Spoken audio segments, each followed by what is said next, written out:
Good afternoon, everyone. Bukro, how are you guys? I'm going to teach you now, demonstrate how to prepare a cold foam. So cold foam is the new thing that we are gonna have in our store to be used in our raspberry cold foam matcha and mango cold foam matcha. It's very easy. You just have to have 5 ounces of skim milk. Put into the blender. Make sure the blade of the blender is covered.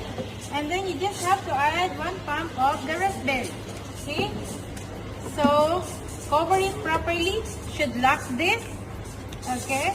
And blend in number 6 bottom. Okay, there you go. Number 6, all of your blenders are programmed accordingly with this blender guide. Okay, you'll have a cold foam within 25 seconds. Okay? Guys, take note that it is important to know that the blender here will be stick with the red sticker.